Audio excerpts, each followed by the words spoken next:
Hello, friends. This is Dave Hurwitz, executive editor at ClassicsToday.com. I want to talk to you today about 3 budget Telarc boxes. Here they are. And, Telarc is currently owned by Concord Music. And Concord Music is a huge music and media company that, among other things, owns Boozy and Hawkes, the music publisher. And they're tremendous, and they've been very nice to yours truly in allowing me to use, for example, sound clips of music that they publish and whatnot without incurring copyright violations. But the Telarc catalog really is a bit of a mess. It needs to be worked on, shall we say, mined and reorganized, because it's an absolutely marvelous catalog. Going back and looking through it, I'm so impressed by how many fine recordings the label amassed before the, classical music conflagration overtook most of the labels and they all got sold and tanked and redone and whatever. All of this stuff is there. And they have managed to group some things together in very convenient, attractively priced budgie boxes, the 3 of which I'm going to discuss here included. But there's so much more they can do with this catalog. And I do hope they get around to it. I really do. They've licensed some stuff. We'll talk about some of these things as time goes on. But I really want to just go through these and tell you what they are. The distribution is a little bit odd. I had to source these mostly from the UK. Some of them are available here in the US. Some of them are on Amazon. Some of them are on Amazon UK. They're available from other sellers. They're all around. Presto has them. You can get them. You can get them easily enough. Presto actually is probably the easiest way to get them. But I just wish that record labels would somehow contrive to organize their catalogs if they're going to own them, and then make sure that the stuff is available and not too difficult to source. You would think that that's not too much of a job, but evidently it is. And it's something at which the classical music industry generally has just been atrocious at managing. They really are so bad at selling what they make. You don't want to get me started. That's a rant for another day. I've already done some of those. But anyway, let's talk about these 3 boxes and go through them, because they're all really well worth having.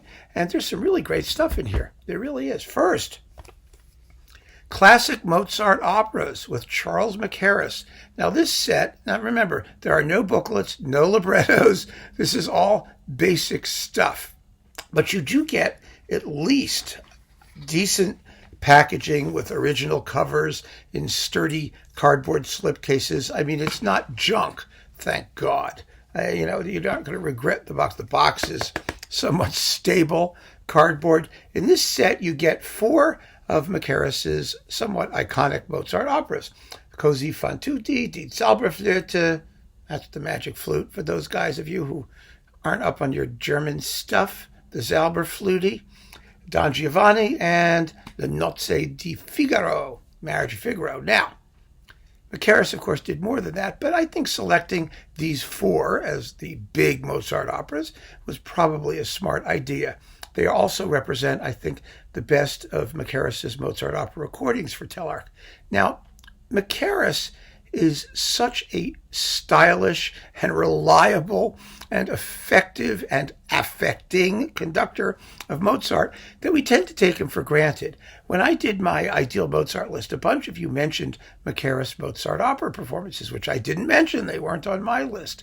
And maybe I, too, tend to take him a little bit for granted, because everybody agrees that these are really good performances, if not necessarily the all-time best performances. People either prefer period instruments or different singers. Everyone has their preferences.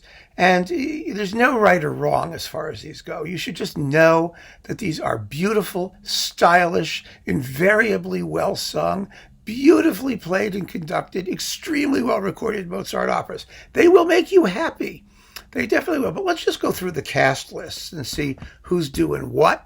And that will give you a sense of where we are with them. I just whip out these discs. Here they are. Okay, so for the Magic Flute, we've got Barbara Hendricks. I love Barbara Hendricks. She's such a sexy voice singer. She really is. She's Pamina, and June Anderson is the Queen of the Night. And you've got, let's see, Jerry Hadley is Tamino, and Thomas Allen is Papageno. I mean, it's a very good cast. What's not to like, right? So that's fine as far as it goes. Then we have Cozy. They do these in an odd order in the box. Now this is a wonderful cast. Felicity Lott, who is just a tremendous, intelligent, beautiful singer. Jerry Hadley, Marie McLaughlin, Alessandro Corbelli, and Nuccia Focile. This is really, and Gilles Cachamay. I mean, again, first-rate singers, beautiful performance, and that's also very nice to have. Then we have Figaro. And in Figaro, we have Alastair Miles, Nuccia Focile. She appears in like all of these.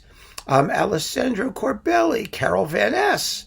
Nice to see her popping up. Suzanne Menser, another fine Mozart singer. Possibly hasn't gotten all the attention that she deserves. Let's see, Rebecca Evans and Ryland Davies and other people. There's a big cast, for Figaro. And finally, in Don Giovanni, Bo Scovos. He's an excellent Don Giovanni. Alessandra Corbelli, Christine Brewer. I think who's she? Donna Elvira, right? Let's see. Donna Anna, pardon me, is Christine Brewer. Felicity Lott is Donna Elvira. Jerry Hadley is Don Ottavio. Zerlina is good old Nuccia Focile. And the commendatore is Umberto Chumo or something like that. Anyway, it doesn't make any difference. They're fine. They're just fine.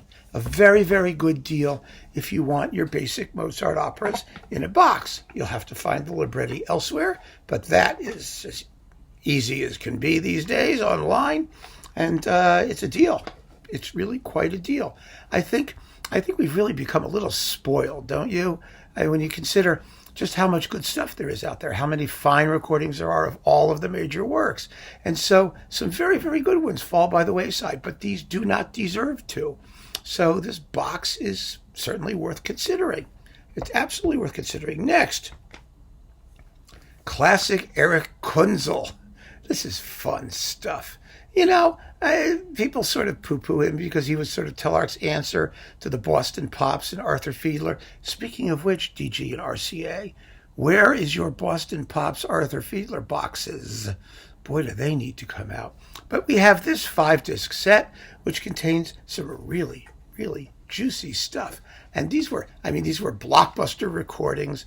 And Kunzel was a good, reliable, sturdy conductor in all of this Pops repertoire. First, we have Ein Strauss Fest, Tales of the Vienna Woods and all of that schlag. And if you're into schlag or flagellated cream, as they said in the Hoffnung festivals, nice disc to have. Then we have the Pops Plays Puccini. I love opera without words discs. In fact, I have a big stack of them over there, and I'm lining them up for another chat at some point. But Pops Plays Puccini. Oh, yes. Some of the best tunes ever written in the history of the universe. And they sound fantastic, whether you've got them with voices or without voices. It matters not a bit.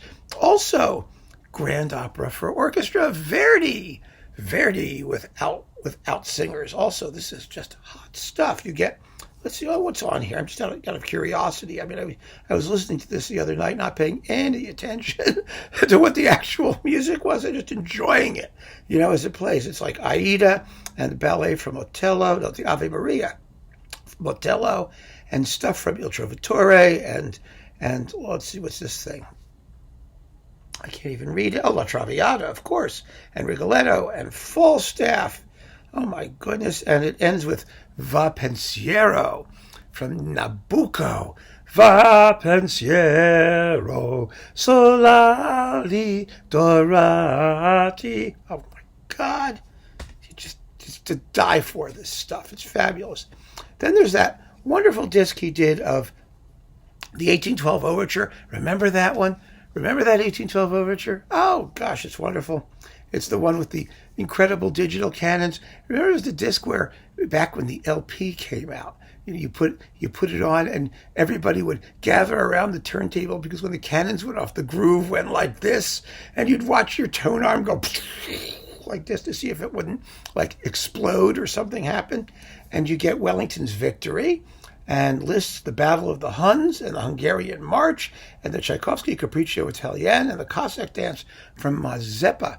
This is like from another disc. This is, I think, a couple discs put together originally, but it's awfully nice to have and louder than hell. Oh, yeah. So what could be bad with that? And finally, I love this one too, Ravel. Ravel, sort of Ravel. You get Bolero, and you get the Bizet Carmen suites, and Borodin music from Kismet. Now, Borodin never wrote any music from Kismet. Of course, the music by Borodin was adapted in the play Kismet. And so what we should have here is basically the Polovtsian dances. The Polovtsian dance number 2 by Borodin, you know, that guy. So this is just, it's popularized, music as popularized in Kismet. And that is how they do this. So it includes bits of the Polovtsian dances of the Second Symphony and that fabulous nocturne from the string quartet, arranged for strings. It's all wonderful. So I think this is a great set. I really do. There isn't anything in here I wouldn't listen to regularly. Really, it's terrific. And so you should absolutely consider classic Erich Kunzel. Marvelous, just marvelous. Finally, in this classic series, we have classic Robert Shaw. This is also, Robert Shaw was the finest choral conductor of the 20th century, quite possibly, for like large chorus and in the traditional romantic vein. We're not talking about, the Marcus Creed, for example, and the Berlin, whatever the heck they are, chamber, radio, chamber, you know what I mean, Kammerchor or something, those zippy little German groups. We're talking about nice, big, fat choruses full of wonderful singers trained to a fare thee well. And, Shaw made great choral recordings in Atlanta for Telarc. That was a real coup to get him, because some of these performances are absolutely astonishing. Some of them are rather dull. Because like most choral conductors, he was interested in the chorus, and he was not by nature an orchestral conductor. And so works that require a more dynamic approach to the orchestral accompaniments, he sometimes fell flat. And that was a shame, because a lot of this stuff is marvelous. But this disc is principally pretty good. There's only one real dud in the whole lot, and that's the Janacek Glagolitic Mass. It's not a bad performance, but the Janacek Glagolitic Mass, it's got to be raw and impulsive and dynamic, and the whole thing has to sound like it's being improvised. And Shaw was so much more controlling and careful in matters of texture and balance and, dealing with the voices. So his Glagolitic Mass is a pass. But it did include a good Dvorak Te Deum, and the other stuff in here is all pretty splendid. The Berlioz Requiem, this was a big surprise. This is a very good Berlioz Requiem, and the sonics are really pretty astonishing in places. It has amazing moments. It's extraordinarily well sung. It's nicely flowing. It moves well. A very, very pleasant surprise. The Dvorak Stabat Mater, it was the last recording that Shaw made in Atlanta. It was a testament for him of a work he had never recorded before and felt very deeply about. It's a gorgeous performance of the Stabat Mater, and that's a magnificent work. If you don't know it, I'm doing a talk on it. It's wonderful. The Duruflé and Fauré Requiems, fabulous singing. Absolutely fabulous singing.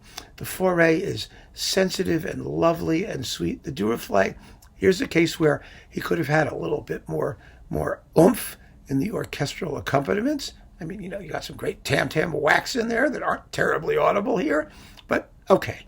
But gee, they're beautiful. They are really, really beautiful performances and wonderfully recorded, with these deep bass organ tones in the Duruflé. It's just gorgeous. So this also, aside from that Glagolitic Mass, and it's not a disgrace in Glagolitic Mass terms, it's just not that exciting.